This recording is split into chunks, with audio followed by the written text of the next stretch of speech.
Antes de entrar con el tema principal, justamente estaba yo hablando un poquito con Dios. Hay una persona, me tocó ver justamente ayer, otra joven, en este caso era una muchacha, otra joven que estaba mencionando que iba a dejar de hacer contenido cristiano en redes sociales, o bueno, contenido, sin más. También el día de ayer justamente me salió. El detalle con ella era que ella misma decía que en realidad no se movía o no dejaba de hacer porque ella había dicho que Dios la había movido no sé dónde, pero que resultaba ser que no era por eso, sino por un tema de que ella se había equivocado, había pecado en algo, no sé bien en qué, porque no me quedé para ver el video, ya seguí de largo, pero me quedé reflexionando un poquito en el tema. ¿Por qué? Porque muchas veces entiendo que es de vergüenza, entiendo que de vergüenza el hacer algo que desagrada a Dios, pero hombre, sí tenemos que entender una cosa, y es que el problema no es cuando nos equivocamos, que sí, obviamente ese es un detalle bastante grande. El problema es cuando lo ocultamos, porque cuando vas a la Escritura, y esto quiero mostrarlo, cuando vamos a la Escritura vemos que siempre la gente que se convertía a Cristo confesaba las prácticas que tenía, los pecados que hacía. ¿Por qué? ¿Por qué era esta confesión? Primero que nada, por aceptación. ¿Me das tantito más? Es que no tengo agua acá tampoco. Gracias. A ver si no me seca más la agua. Decía, generalmente se hacía por aceptación y por entendimiento que pues no hay nadie perfecto, y que por algo Cristo tenía que venir, morir y salvarnos a través de la cruz. Entonces, ¿a qué voy con esto? Yo sé que da vergüenza, sé que uno teme muchas veces creo que se le dice escrutinio público, a que te juzguen, a que te señalen. Lo entiendo, sin embargo no lo comparto. No es como que vamos a estar diciendo todo lo que hacemos, no es a lo que me refiero, pero sí, hermanos, si saben que con algo están luchando, no teman el buscar ayuda. No traten de huir de esos problemas, porque no se puede, no es tan fácil, ¿sabes? La Escritura misma lo menciona, que carguemos los unos las cargas de los otros. Que sí, que cada uno lleva su propia carga. Sin embargo, cuando dice esto es: apoyémonos unos a otros. Hay ciertos detalles, hay ciertos problemas, hay ciertos pecados ocultos que no se pueden superar ocultándose más. Porque si de por sí te es un pecado oculto, cuando lo ocultas un poco más, lo único que provocas es darte más espacio a ti mismo de cometer el mismo error más veces. Porque si de por sí el hecho de que esté oculto es justamente con la intención de que no, por decirlo de alguna manera, de que no se note, cuando tú lo tratas de ocultar todavía más, te das más espacio a ti mismo de hacer lo mismo y a lo mejor peor. Entonces, ¿a qué voy?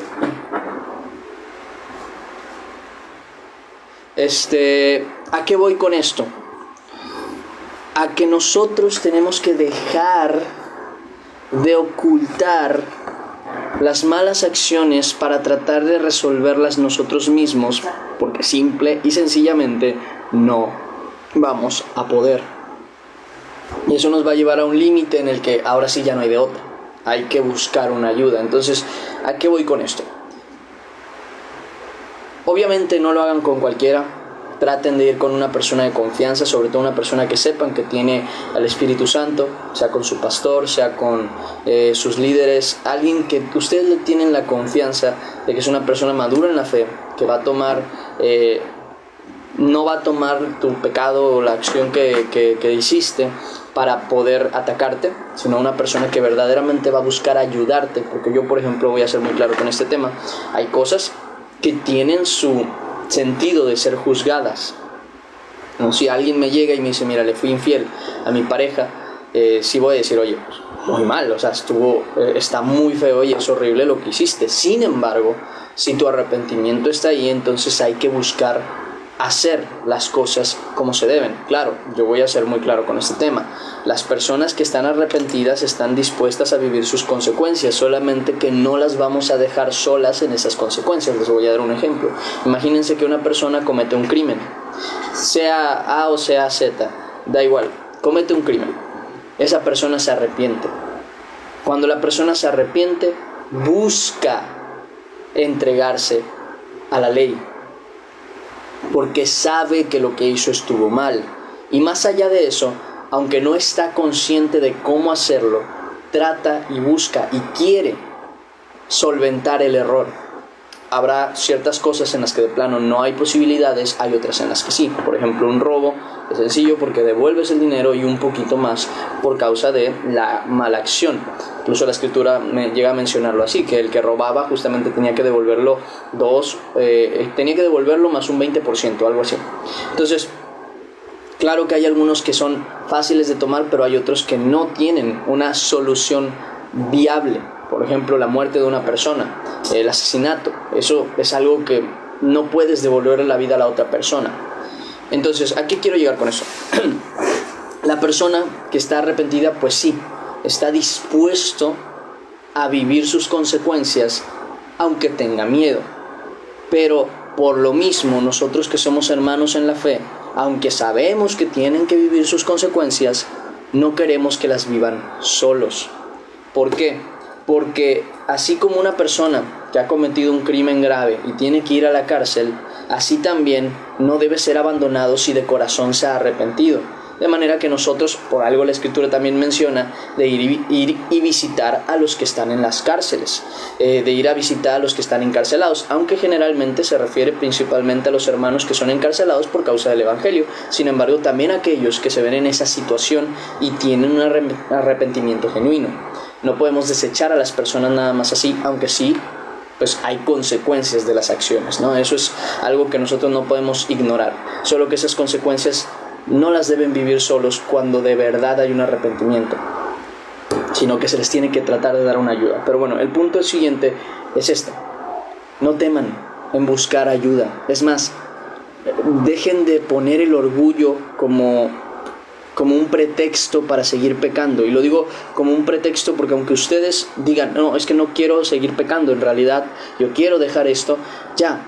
El detalle está en que si tú no te animas a hablar, no te animas a hacer, no te animas a buscar ayuda, la realidad es que vas a seguir pecando. No te engañes. Necesitas buscar la ayuda espiritual de los líderes que Dios te ha puesto. Tus pastores, tus líderes de, ya sea por ejemplo de célula, de jóvenes.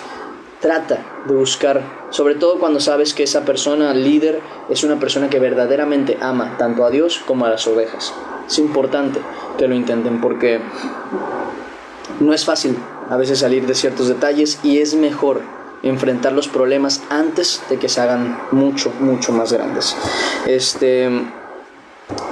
principalmente eso, es algo que me gustaba la idea de comentárselos porque lo veía de esa muchacha y me entristecía bastante, que sé que no es la única. Sé que hay mucho joven, sé que hay mucho adulto, sé que hay mucho creyente que tiene algo oculto que no logra dejar, y por vergüenza, porque al final de cuentas el orgullo no es diferente a la vergüenza, solamente son dos características del mismo problema, por vergüenza de qué van a decir de mí u otro tipo de cuestiones, no buscan la ayuda que necesitan, porque seguimos con la idea de guardar nuestra imagen de buenas personas a de verdad convertirnos en buenas personas a pesar de no serlo. Pues solo en Cristo esto se puede hacer, y solamente a través de confesar, arrepentirse y cambiar. No por nada dice: si confesamos nuestros pecados, Él es fiel y justo para perdonar. Y también dice en otro texto que entre nosotros confesemos nuestras faltas y oremos unos por otros para, pues, al final de cuentas, ser perdonados.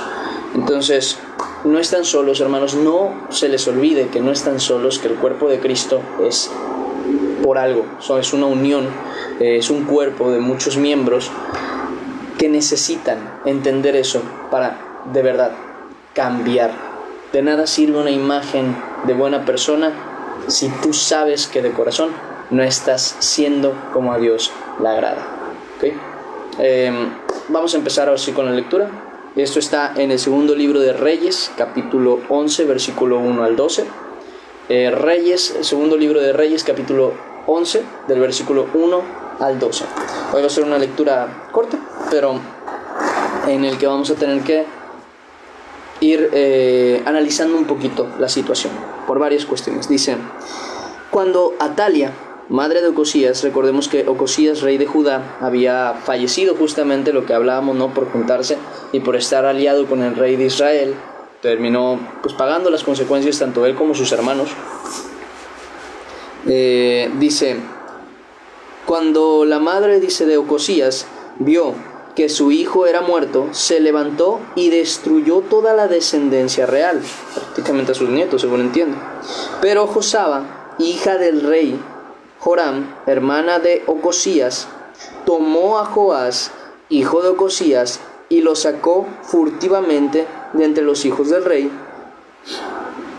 a quienes estaban matando, y lo ocultó de Atalia, a él y a su ama, en la cámara de dormir, y en esta forma no lo mataron. Y me quiero detener aquí para hacerles una pequeña explicación de este tema. Sabemos que la Escritura desde mucho tiempo antes dice que Dios prometió a David que en su reino, en su trono, nunca dejaría o no cesaría de estar un hijo de David, o sea, una persona de la descendencia de David. Pero vemos aquí cómo con Ocosías, que era uno de la descendencia real justamente, no solamente fallece él, sino que fallecen sus hermanos, y también ahora su madre, curiosamente, elimina a toda la descendencia de Ocosías, que vendrían siendo principalmente los hijos varones que tenía Ocosías. Pero dice la Escritura, y esto lo hemos visto, que él siempre rescata un remanente. En Israel vemos esta situación. Israel, la mayoría de Israel, sigue sin creer que Cristo es el Señor. Sin embargo, hay un pequeño remanente de aquellos que aún creen en Cristo Jesús, mesiánicos, creo que incluso se le llama, judíos, que justamente creen que Cristo Jesús es el Señor y el Salvador del mundo. Son cristianos como nosotros, pero que están en Judea, ¿no? Y vienen de la descendencia de Judá y viven según la ley en Judá. Sin embargo, ellos mismos lo tienen muy claro, que Jesucristo es el Señor. Esas personas son el remanente que Cristo vino a salvar. Por eso mismo dice la Escritura que Israel, aunque fuere como las estrellas del cielo, tan solo un remanente será salvo. O sea, un pequeño extracto de todo el gran pueblo de Israel sería salvo. Y esto es algo que también sucede con nosotros. Y aquí me quiero detener un segundo para comentar una cosa. Hermanos, el camino del Señor no es el fácil. ¿A qué voy con esto? Hay veces en las que somos muy permisivos con todo, con el pecado, con nuestra forma de actuar, con nuestra forma de hablar, con nuestra forma de hacer las cosas, en las que nos vemos justamente en la situación de justificar en muchas ocasiones malas actitudes, malas acciones, malas palabras.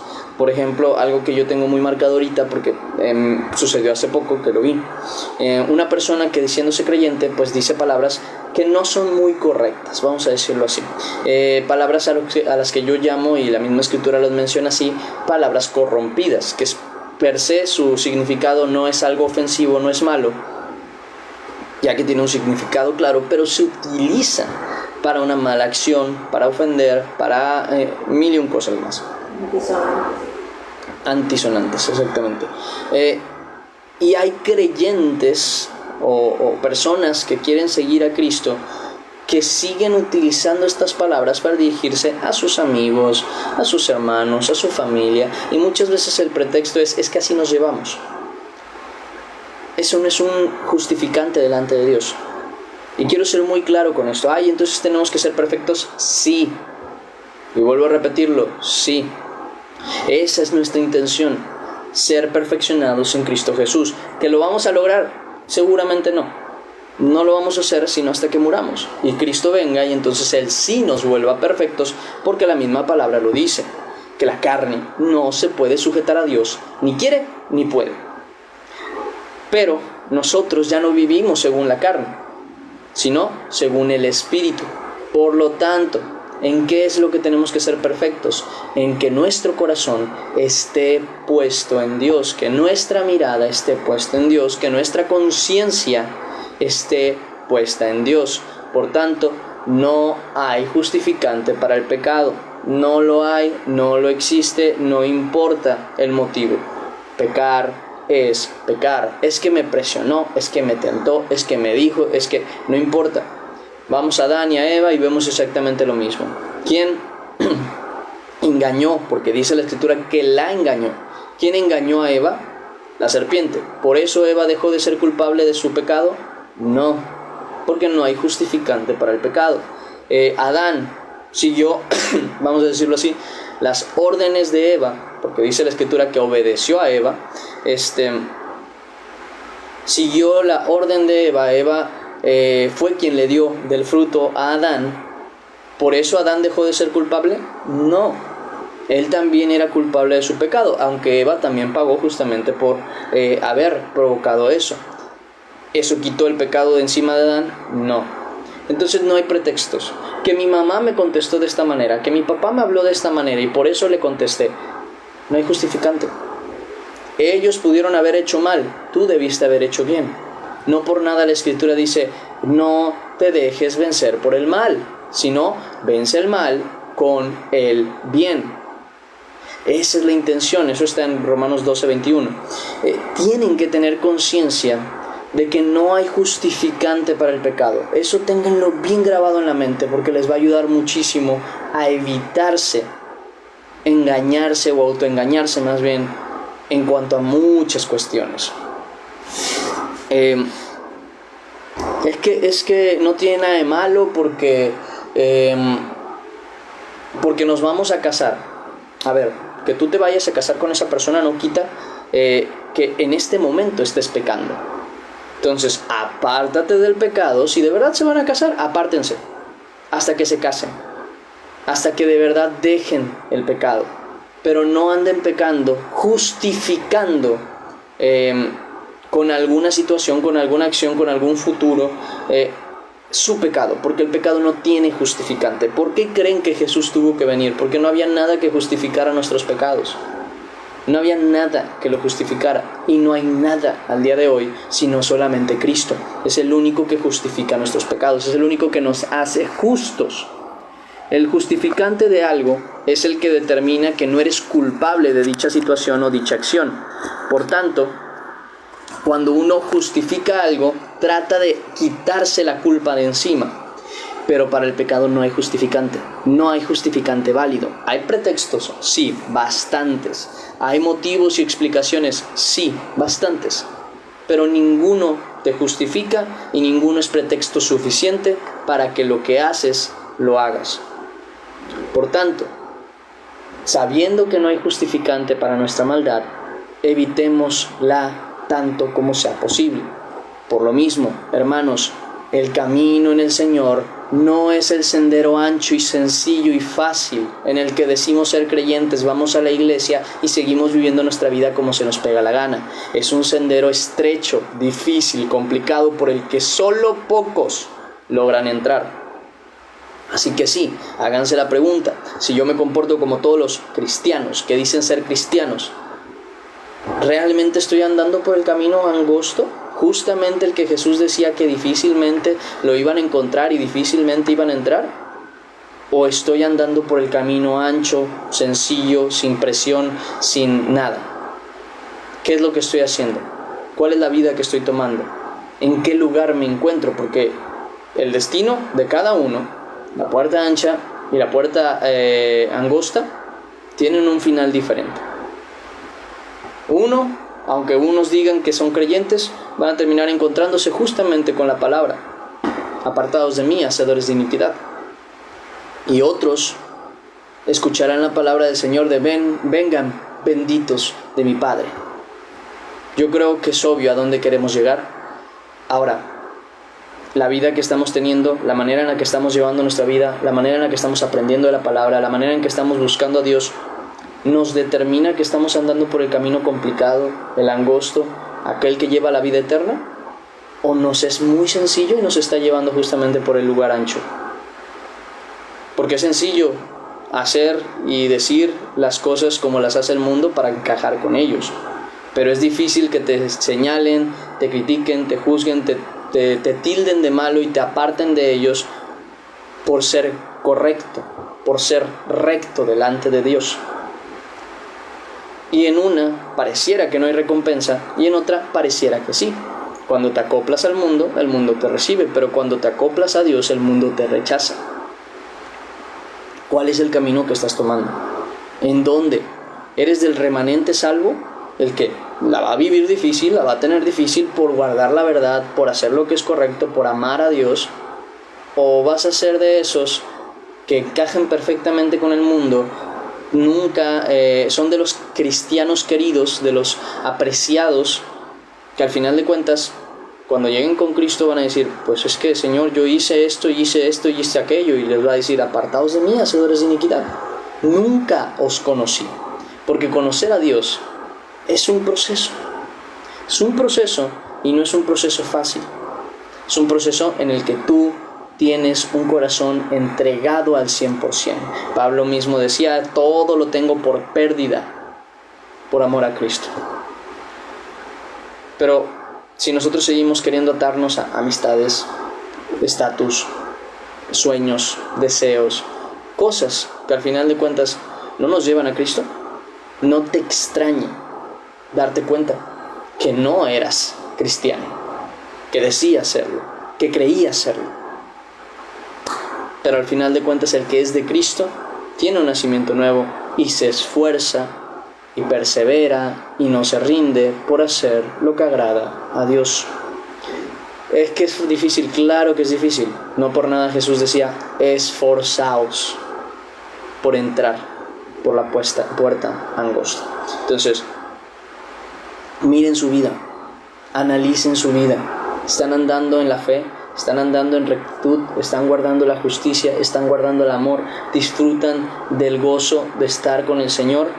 ¿O estamos viviendo como el mundo para no tener problemas? He ahí la pregunta principal.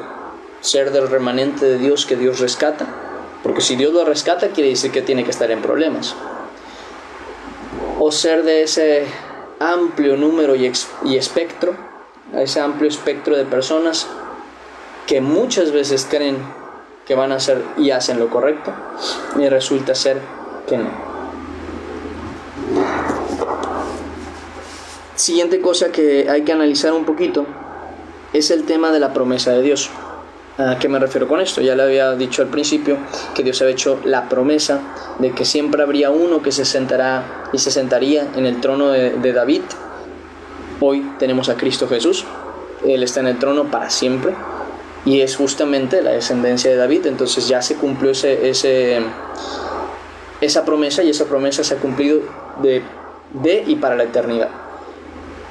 Dios justamente guarda esa promesa guardando al hijo de Ocosías, Joás se llama, al hijo de Ocosías para justamente cumplir la promesa de Dios. Ahora, hermanos, cuando Dios trata algo con tu vida, cuando Dios guarda algo de tu vida, cuando Dios hace algo en tu vida, muchas veces va a parecer que las cosas están perdidas. Si seguimos leyendo vamos a ver una cosa. Dice, y estuvo con ella escondido en la casa de Jehová 6 años, y Atalia fue reina sobre el país. Estamos hablando de que durante 6 años parecía que se había acabado, que se había terminado, que ya no había más vuelta atrás en cuanto al término de la promesa que Dios había hecho. Parecía que se había acabado, que ya esta mujer iba a reinar y no había descendiente alguno que pudiese tomar el trono de David, su padre. Pero Dios ya desde antes había hecho algo para que eso no sucediera y lo guardó 6 años. Por tanto, voy con el mismo hecho para con todos nosotros. Hermanos, va a haber cosas en las que Dios ha tratado con tu vida, quiere y desea que hagas algo, quiere y desea que vivas algo, sea que tengas tu familia, sea que tengas el trabajo que Él quiere que tengas, en donde tú le serás de bendición para la gente, sea el proyecto que tienes ya planeado desde hace tiempo, sea tu familia, sea tus hijos, porque hay gente que incluso tiene promesas de que sus hijos llegarán a los pies de Jesús y pareciera que es todo lo contrario, que pareciera que nada más no van a cambiar, no van a ser diferentes. Personas que tienen el mismo problema con su madre, con su padre, que no los aceptan. ¿Por qué? Porque son creyentes. Mil y un cosas que pareciera que no tienen solución ni respuesta. Y pueden pasar años en el que el mismo problema está ahí. Años en el que la misma enfermedad sigue atacando, años en el que el mismo detalle, la misma situación sigue ahí preocupando la vida de las personas, años en los que seguirás siendo justamente atormentado por ciertas situaciones hasta que Dios cumpla el tiempo y se cumpla el tiempo para que Dios cumpla su promesa para contigo. Una de esas cosas que está muy marcada en la Escritura es que Él nos llamó para paz. ¿Eso qué quiere decir? ¿Que no vamos a tener problemas? No. Quiere decir que hasta que Él te dé la paz, va a haber muchas situaciones complicadas, pero tú no debes perder tu esperanza en Dios. Porque así como tú vas a ver, y estamos viendo que este joven fue salvado por su hermana a través de la voluntad de Dios para guardar la promesa de que se le había hecho a David, y durante 6 años permitió que Atalia, quien no era quien tenía que reinar, reinara. Muchas veces así va a ser con nosotros, que los problemas reinan en nuestra vida hasta que llegue el tiempo en el que Dios ya decidió volver a recomponer las cosas que tenían que ser recompuestas. Así que por lo mismo, como dice David, pacientemente esperemos a Dios, porque Él nos responderá. Nos lo responderá, así lo dice Él: pacientemente esperé al Señor, esperé a Jehová, dice, creo, y Él contestó mi oración. Entonces hay que tener paciencia. Y cuando dice pacientemente esperé, es porque una cosa es esperar y estar desesperado, y otra cosa es esperar con fe y paciencia delante de Dios. Si Él dijo que todas las cosas a los que aman a Dios son para bien, todas las cosas que sucedan son para bien, aunque parezca durante estos años, durante este tiempo, durante este lapso en el que Dios no ha dado todavía solución, que de plano no hay ninguna manera de que la promesa se cumpla. Pero cuando Dios promete algo, sí o sí lo va a cumplir. Pasen años, pasen décadas, pasen siglos, pase la vida o no, Él lo va a cumplir, porque su palabra no falla. Él no falla. Siguiente versículo 4. Mas al 7º año envió Joiada y tomó jefes de centenas, capitanes y gente de la guardia, y los metió consigo en la casa de Jehová. E hizo con ellos alianza, juramentándolos en la casa de Jehová, y les mostró al hijo del rey. Esta es otra cosa. Hay que entender que por más capaces que nos sintamos, por más fe que tengamos, ni siquiera Dios lo maneja así. No podemos solos. ¿Okay? Este hombre dice que buscó y juntó a los jefes de centenas, a los capitanes y a la gente de la guardia consigo. ¿Por qué? Porque tenía un propósito, justamente hacer que el niño que ya fuera rey. Pero no podía solo. Y hay muchas cosas en las que es clarísimo que podemos hacer las cosas solo, pero hay otras en las que de plano no. Y tenemos que entender por qué la Escritura menciona que mejor son 2 que 1, porque el pago es mejor, porque el trabajo es mejor, porque si a uno lo resiste, otro también resiste a esa persona, o sea, 2 contra 1, por decirlo así, y que cordón de 3 dobleces no se rompe pronto. Es importante entender con claridad que no podemos solos siempre, que hay que quitarnos el orgullo de yo puedo, yo lo hago, yo soy capaz, y empezar a decir, Señor, necesito de un equipo, necesito de ayuda, necesito a alguien que me apoye, porque sabes que no puedo solo. Que cuando Dios te manda solo, Él te sustenta, sí, pero hay muchas cosas en las que Dios no te está mandando a estar solo. En la iglesia, nunca, vuelvo a repetir, nunca va a haber un pastor que tenga que hacer todo solo. ¿Por qué? Porque simple y sencillamente no fue a lo que fue enviado. Él fue enviado ¿a qué? A pastorear, a enseñar, a predicar y a orar. Por tanto, Dios va a acomodar, y sí, seguramente le tocará hacer otras cosas durante ese lapso de tiempo hasta que Dios acomode la situación para que haya personas que le puedan ayudar. Y por lo mismo, tanto de un lado como del otro, que los que son líderes no tengan temor de tener, vamos a decirlo así, subordinados, gente que les ayude, porque no se puede solo. Aunque tú seas el líder, aunque tú seas la cabeza, tú no puedes solo. Tienes que esperar la ayuda de aquellos que Dios va a poner para apoyarte. En el caso de los pastores, daba el ejemplo. Los pastores no pueden solos, porque humanamente es imposible. Y aunque Dios le puede dar la capacidad durante un tiempo para mantener esas cosas así, no fue ni es la manera en la que Dios ha mandado que las cosas sean. De tal manera que no se tiene, y esto lo tengo que aclarar, no se tiene que sustentar el pastor solo. Y esto sí yo lo digo con mucha claridad, sin ser yo un pastor, y cuando mucho tiempo me tocó estar procurando, vamos a decirlo así, a las personas que me procuran a mí, que son las personas que están al cuidado espiritual de las personas. ¿Por qué digo que no debe una persona tener la obligación? Un pastor, una persona que de verdad está entregada al pastorado, es muy diferente a una persona que se dice ser pastor y nada más predica los domingos y no hace nada más por sus ovejas, no las busca, no las ayuda, todo lo que ya hemos hablado en otras ocasiones, ¿no? Lo que es un trabajo pastoral. Es bien importante que nosotros tengamos conciencia que esas personas que están encargadas de este tipo de cosas no son Dios. Y porque no son Dios, y porque Dios no los va a hacer dioses, tienen que apoyarlos.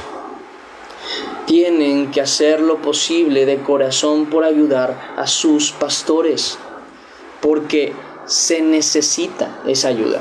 Y oye, pero es que yo no tengo dinero. No es el dinero la ayuda. El dinero es un medio por el que tú ayudas a una persona que está en un servicio, que está en una entrega por el pueblo de Dios. Pero tu ayuda muchas veces es el tiempo, muchas veces es hasta la preocupación. A veces no se necesita demasiado para ayudar a una persona. ¿Estás bien? ¿Cómo te va? Y el simple hecho de que un pastor se sienta en la libertad de desahogarse, por ejemplo, de tratar de hablar un tema con alguien, de ver que alguien de sus ovejas por las que él se preocupa tanto y por la que se entrega tanto también se preocupa por él, a veces es suficiente para ayudarle a esa persona. A lo mejor el pastor no tiene carro y lo ves todos los días yendo desde tu colonia hasta la iglesia en un transporte público, y tú dices, bueno, pues yo lo puedo llevar, pastor, yo lo llevo. Es una ayuda, porque vuelvo a repetir, la gente no puede sola. La gente no puede sola. Aprendamos a pedir ayuda y a recibir ayuda y a dar ayuda. Principalmente tratemos de darla. Más bienaventurado, dice la palabra de Dios, es dar que recibir. Pero también aprendamos a quitarnos el orgullo de querer recibir ayuda, de no querer recibir ayuda, para ser más exacto. Aprendamos a quitarnos ese orgullo de no, yo puedo solo, no, yo lo hago, no necesito de nadie, porque no funciona así, ni siquiera en el cuerpo físico funciona así. Cuando una persona va a levantar un peso grande, o sea, va a levantar una caja o lo que sea, no creas que son solo los brazos los que trabajan los brazos, trabaja la espalda, trabajan las piernas, trabajan hasta los glúteos, trabaja el cuerpo completo.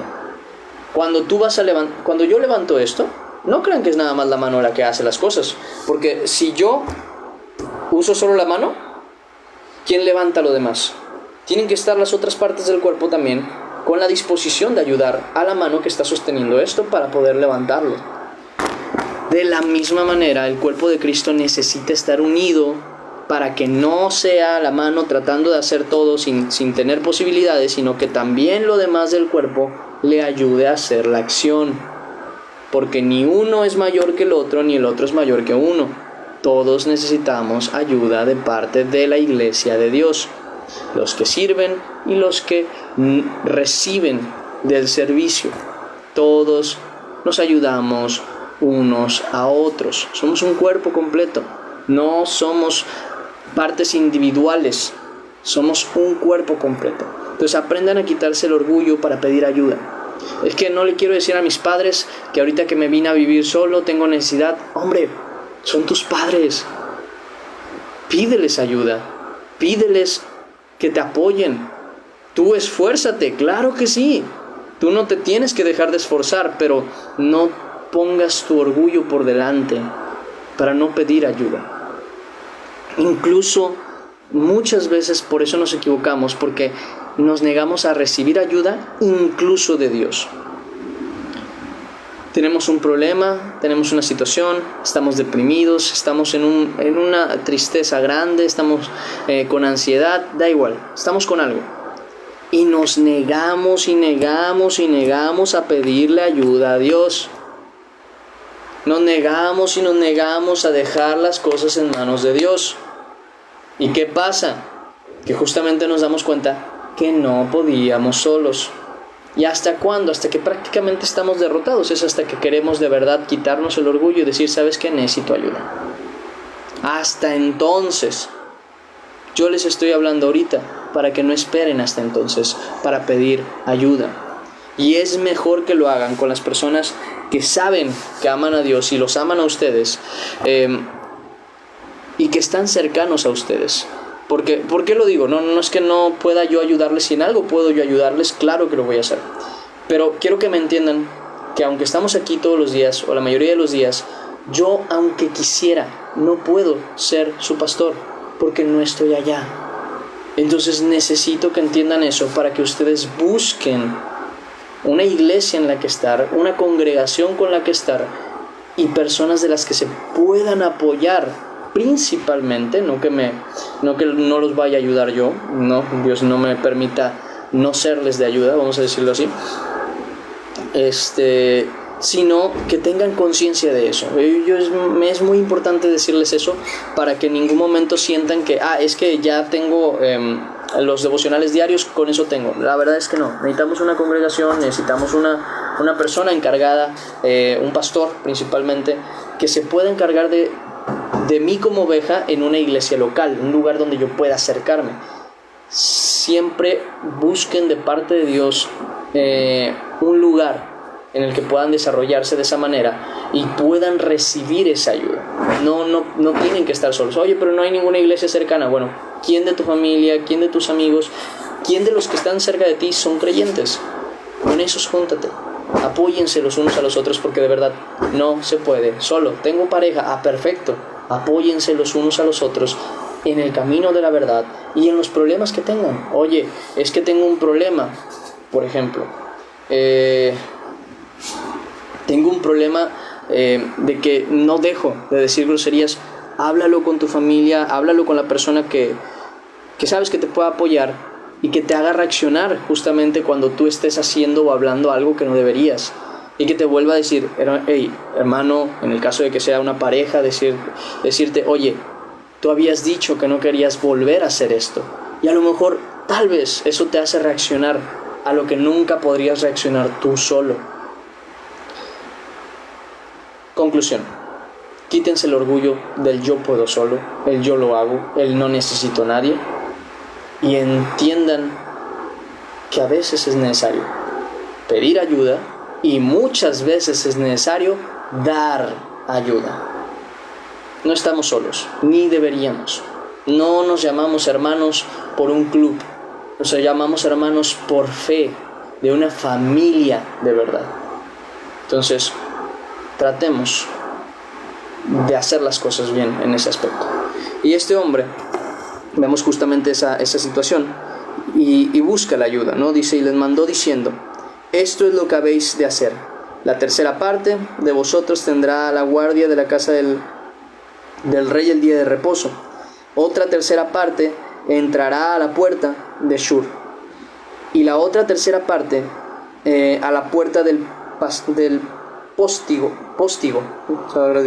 de la guardia. Así guardaréis la casa para que no se allanada.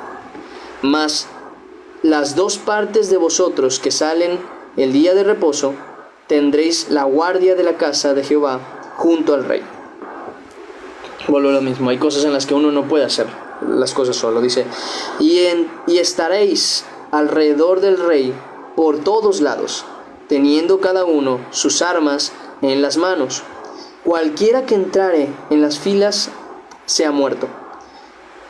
Y estaréis con el rey cuando salga y cuando entre. Los jefes de centenas, pues, hicieron todo como el sacerdote Joiada les mandó. Y tomando cada uno a los suyos, esto es, a los que entraban el día de reposo y a los que salían el día de reposo, vinieron al sacerdote Joiada. Y aquí me voy a detener otro segundo para mencionar otra cosa. Hay que aprender a obedecer. Y sé que es como que, ¿cómo? O sea, sí, porque vemos aquí cómo les manda todo esto y dice, las centenas pues hicieron todo como el sacerdote Joiada les mandó.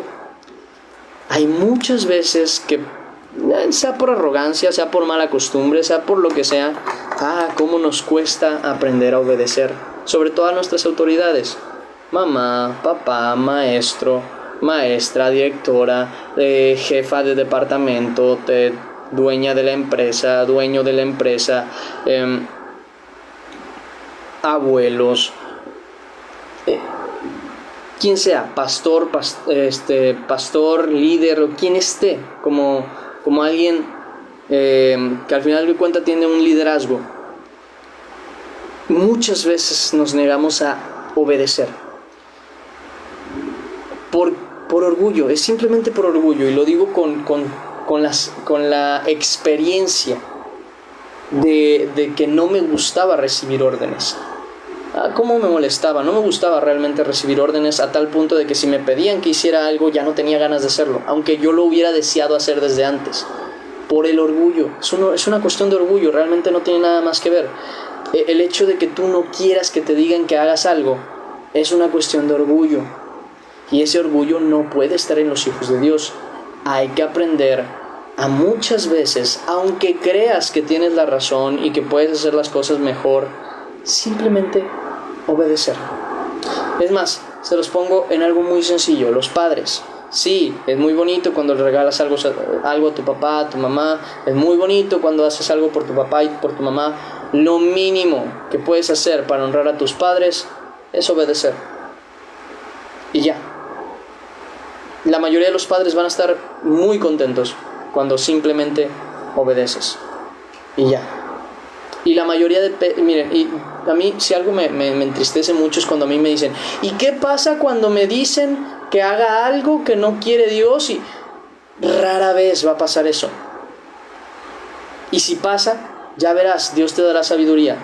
Pero es como, les digo la siguiente situación, es como cuando les digo, bueno, pero si se casan, sépanse que es para toda la vida.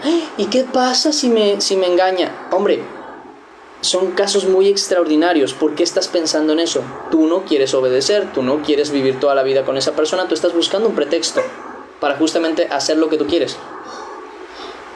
Es exactamente lo mismo con ese tipo de situaciones. Muchas veces la gente mete como ese tipo de pretextos, ¿no? De que tienes que, por ejemplo, tienes que sujetarte a tu marido, algo que con lo que ya me ha tocado. Pero ¿y si mi marido no importa? Tú hazlo. Se acabó. No hay pretextos, vuelvo a repetir, para desobedecer y para el pecado. No hay pretextos. El único punto es cuando la obediencia por sobre Dios es sobre otra persona. O sea, cuando tengo que obedecer a una persona antes que a Dios. Ahí es el único punto en el que uno sabe que no tiene que actuar así. Pero por favor, se los voy a poner de la siguiente manera. Y esto ya lo he dicho antes y lo he llegado a tocar con este tema porque me parece como que el más claro de todos. Tú estás casado y... Bueno, en este caso sería casada porque en el caso del matrimonio justamente el varón es el que tiene la autoridad por parte de Dios. Estás casada te casaste erróneamente con una persona que no era creyente, tal vez te casaste antes de convertirte. La persona no quiere ir a la iglesia y tú sí quieres ir. Vas, está bien, la Escritura dice que no perdamos la costumbre de congregarnos. Pero un día,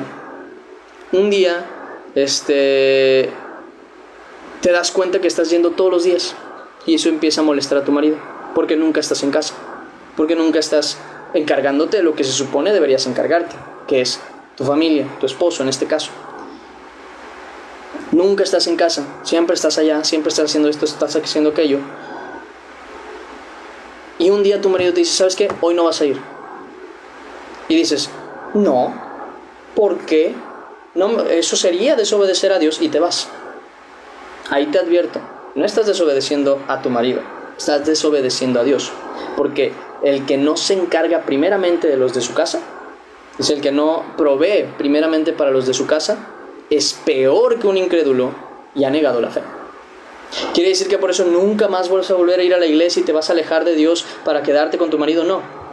Quiere decir que tienes que cumplir con lo que Dios te ha mandado. En el caso de los hombres también es igual, solamente que aquí no es una cuestión de autoridad, es una cuestión de conciencia.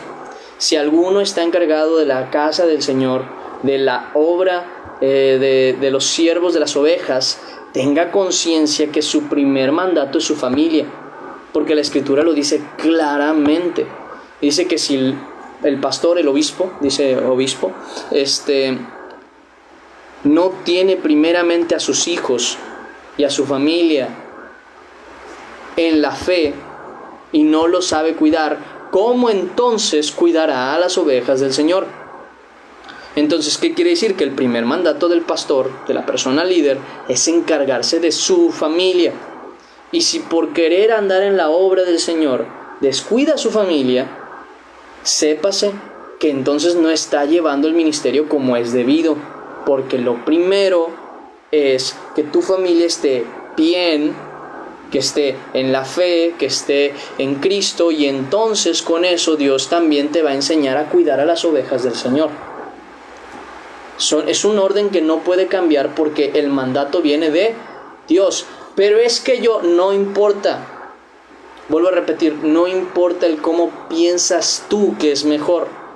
Obedece. Esto es algo de la misma Escritura. Y muchas veces por ese orgullo de querer pensar que podemos hacer las cosas mejor, sobre todo hasta con Dios, lo queremos hacer así, las cosas no salen como deberían. Porque decimos, no, pero es que yo no puedo abandonar las iglesias del Señor. Es más, en el caso de los pastores, es mi sustento, es el sustento de mi familia. ¿Cómo puedo? A ver, sí, pero ¿qué te está diciendo Dios? Procura primero a tu familia, porque seguramente de ahí es de donde Él te va a enseñar cómo procurar a las ovejas del Señor. Pero si tú no sabes cuidar a tu familia, no esperes que Dios te prospere justamente en la iglesia del Señor, porque vas a cometer los mismos errores.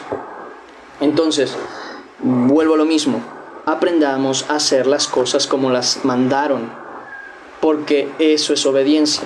Es que mi mamá me dijo que lavara los trastes y se enojó porque no los lavé, pero ya le limpié el piso, ya le pinté la casa, ya, aunque hayas construido un castillo, te pidió que lavaras los trastes. Lava los trastes primero.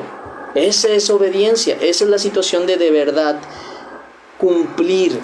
Si después de eso quieres hacer lo que tú quieras para tus padres, bien. Me parece excelente que uno tenga el corazón para hacer más de lo que le fue ordenado. Me parece excelente que uno tenga la disposición a hacer cosas mejores aún.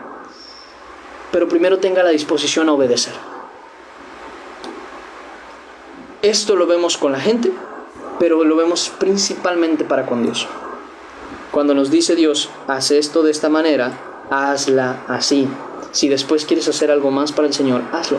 Pero lo primero que te está pidiendo, ¿qué es? En el caso de la esposa, de la mujer de casa, sí, claro que vas a servir a la iglesia del Señor. Dios permita que estés allí en ayuno, en oración, sirviendo al pueblo de Dios. Pero al primero que te pidió el Señor que sirvieras es a tu familia. Tu esposo y tus hijos. Luego haces todo lo demás. pero primero cumple el mandato del Señor. Igual con el varón. Primero es tu mujer y tus hijos que estén bien encaminados en el Señor y luego te preocupas por lo demás. Es que si no lo hago no lo puedes hacer de otra manera, porque si lo haces de otra manera ya estás desobedeciendo y pensando que tienes mayor capacidad y sabiduría que Dios. Aprendamos a obedecer a Dios tal y como la Escritura lo dice y dejar de inventarnos nuestras propias cosas. Si dice la palabra del Señor que una casa tiene que ser de una manera, que una iglesia tiene que ser de una manera, que la jerarquía tiene que ser de una manera, obedezcan al Señor y se acabó. Si quieren hacer más, bien. Si quieren mejorar las cosas, bien, después de haber obedecido. Lo mismo con los padres. Porque de verdad, yo lo sé, yo lo he visto, yo entiendo perfectamente ese aspecto de decir, pues no me dan ganas de lavar los trastes, pero le puedo hacer esto, le puedo hacer aquello, ya. Pero es que aunque hagas toda la limpieza de la casa, si lo que te pidieron fueron los trastes, si no lo hiciste, es normal que no se alegren de lo demás que hiciste. Aprendamos a ser obedientes. Porque el hecho de desobedecer, de por sí a Dios no le agrada la rebeldía, lo marca como un pecado grave. Además de eso, denota orgullo. Un orgullo que ninguno de nosotros como hijos de Dios debemos ni deberíamos nunca tener. Siguiente versículo. Dice, y el sacerdote dio a los jefes de centenas las lanzas y los escudos que habían sido del rey David, que estaban en la casa de Jehová.